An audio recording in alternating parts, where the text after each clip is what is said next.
시청자 여러분 안녕하십니까? K랜 뉴스입니다. 서울시가 강서구 마곡지구의 친환경 도시 모델인 스마트 에너지시티를 조성합니다.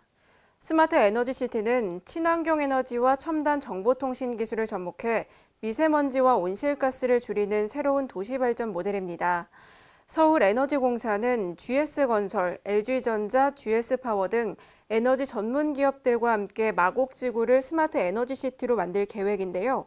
마곡지구의 스마트 에너지시티가 성공적으로 정착하면 2022년까지 마곡지구 내 전력 자립률이 30%에 달할 것으로 보고 있습니다. 또 연간 미세먼지는 190톤, 온실가스는 18만 톤이 감축될 것으로 기대하고 있습니다. 충청남도와 금융기관이 함께 임산부 우대 정책을 시행합니다. 지난 20일 양승조 충남도지사와 농협, 하나은행 충남영업본부는 출산 친화적인 충남 조성 지원 협약을 체결했습니다. 이번 협약은 출산 친화적인 사회 환경을 조성하기 위해 마련됐는데요. 두 은행은 임산부에게 정기예금 우대 금리를 제공하고 환전 수수료도 80% 감면해 주기로 했습니다. 충청남도는 앞으로 다른 시중은행과도 2차 협약을 추진할 예정이며 만 1세 아기에게 충남 아기수당을 지급하는 등 저출산 대응 정책을 지속적으로 확대 추진해 나갈 계획입니다. 전북 군산시가 고용위기지역으로 지정됨에 따라 고용위기지원센터가 문을 열었는데요. 개설 한 달 동안에만 1,900건이 넘는 상담이 줄을 잇고 있습니다. 김경모 기자입니다. 지난달 문을 연 전북 군산 고용위기지원센터에 실직 근로자들의 상담이 줄을 잇고 있습니다. 고용위기종합지원센터는 개설 이후 지난 10일 현재 실직 근로자들의 상담 건수는 총 1,907건으로 이 중 방문 상담이 1,479건, 유선 상담이 428건이라고 밝혔습니다. 센터가 운영하는 프로그램은 크게 심리상담과 직업훈련, 취업지원, 금융상담, 창업 컨설팅으로 나눌 수 있습니다. 상담 현황을 보면 자녀 교육비 관련 상담이 전체의 32.5%로 가장 많은 비율을 차지했습니다. 군산 고용위기 종합지원센터는 4월 5일 고용위기 지역 지정에 따라 지난 6월 1일 개소하였으며 군산 시민의 퇴직자 및 가족의 생계 안정부터 재취업까지 원스톱 지원을 목적으로 하고 있습니다. 현재 저희 센터에서는 심리치료, 단기, 장기, 신산업 직업훈련, 창업, 중소기업 맞춤형 컨설팅, 금융 등의 상담 및 지원 프로그램을 운영하고 있습니다. 어려움에 처한 시민들에게 다양한 도움을 드리고 있으니 저희 고용위기 종합지원센터에 많은 관심과 참여 부탁드립니다.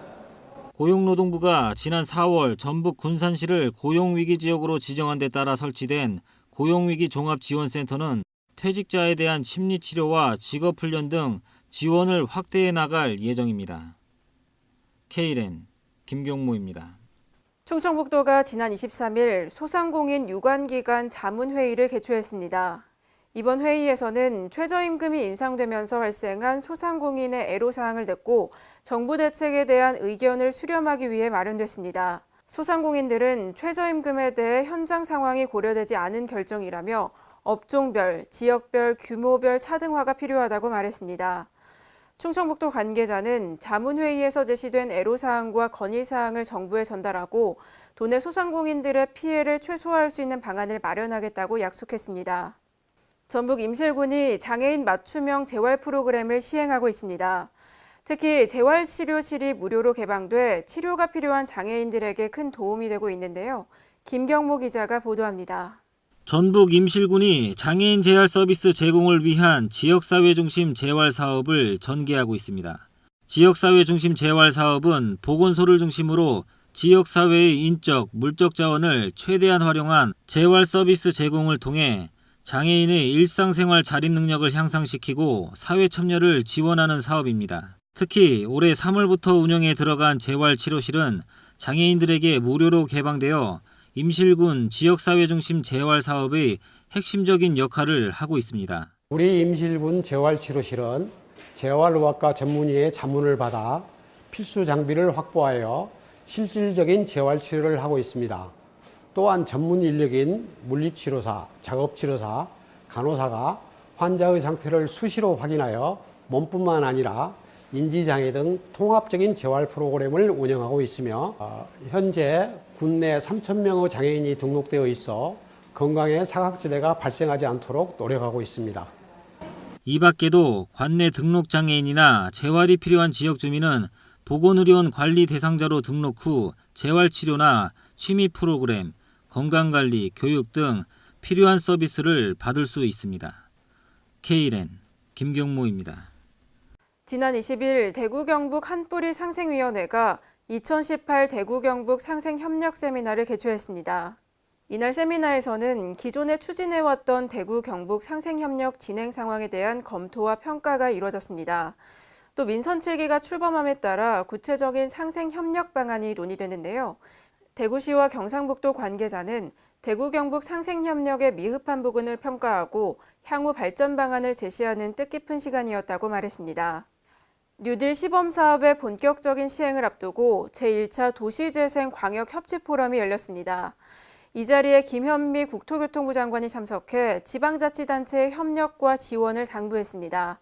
김경모 기자가 보도합니다. 김현미 국토교통부 장관이 도시재생 사업 추진을 위한 지방자치단체의 협력과 지원을 당부했습니다.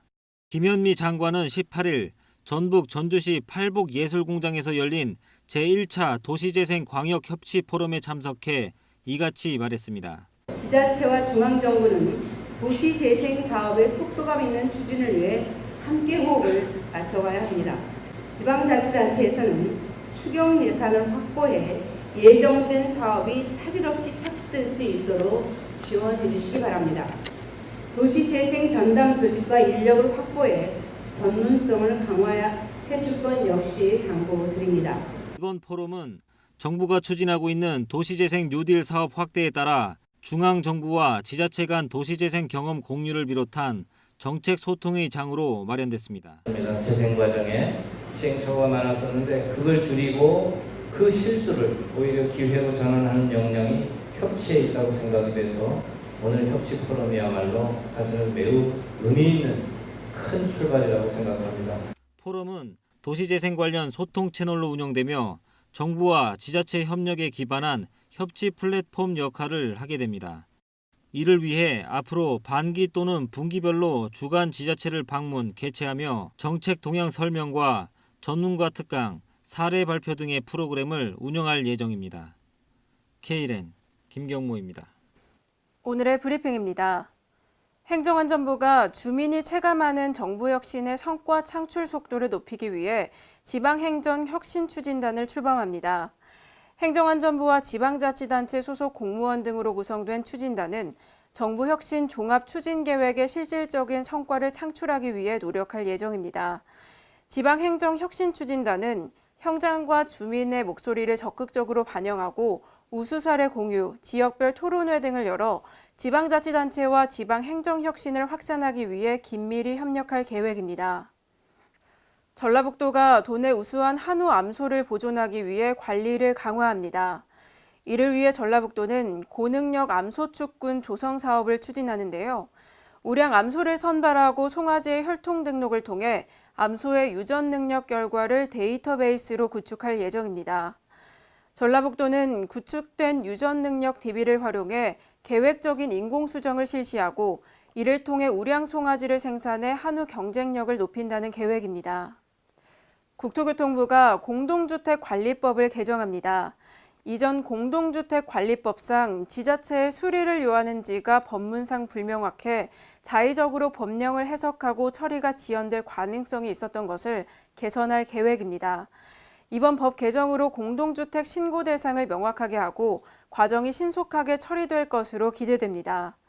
공동주택관리법 개정안은 내일부터 오는 9월 5일까지 입법 예고됩니다. 오는 9월부터 의무화된 재난배상 책임보험에 가입하지 않으면 과태료를 내야 합니다. 세종시는 재난배상 책임보험 계도기간이 8월 말 종료된다고 밝혔습니다. 이에 따라 재난배상 책임보험에 가입하지 않은 재난취약시설은 기간에 따라 최소 30만 원에서 300만 원 이하의 과태료가 부과됩니다. 가입 대상은 1층 일반 음식점과 숙박업소, 미술관 등 19종이며 7월 현재까지 가입 대상 중 86%가 가입했습니다. 전북 익산시가 일렬 주정차 단속 유예 시간을 단축합니다. 7월 한 달 동안 주정차 단속 유예 시간 계도 기간을 거쳐 오는 8월 1일부터는 주정차 유예 시간을 기존 60분에서 30분으로 단축 시행합니다. 하지만 민생경제 활성화를 위해 점심시간 유예 시간은 낮 12시부터 2시까지로 기존과 동일하게 운영합니다. 최근 시험지 유출 사건이 발생하면서 교육부를 비롯한 17개 시도교육청이 공동 대응에 나섰습니다. 시도교육청은 사건 재발을 막기 위해 교육청별 지침을 전면 점검하고 오는 8월까지 시험지 보안 관련 사항을 마련해 학교에 안내하기로 했습니다. 특히 학교별 평가 관리실을 확대하고 시험지 관련 시설에 CCTV를 설치하는 방안 등을 고려하기로 했습니다. 연일 폭염이 이어지면서 온열 질환자가 급증하고 있습니다. 질병관리본부가 온열 질환 응급실 감시 체계를 운영한 결과 올해 온열 질환자는 1,043명으로 작년 같은 기간 대비 61% 증가했습니다. 특히 지난 한 주 동안 556명의 온열 질환자가 발생해 절반 이상의 환자가 집중됐습니다. 질병관리본부는 한동안 폭염이 지속될 것으로 보이는 만큼 물을 자주 마시고 더운 시간대에 휴식을 취하는 등 건강 수칙을 잘 지켜달라고 당부했습니다. 이상으로 Kren 뉴스를 마칩니다. 시청해주신 여러분 고맙습니다.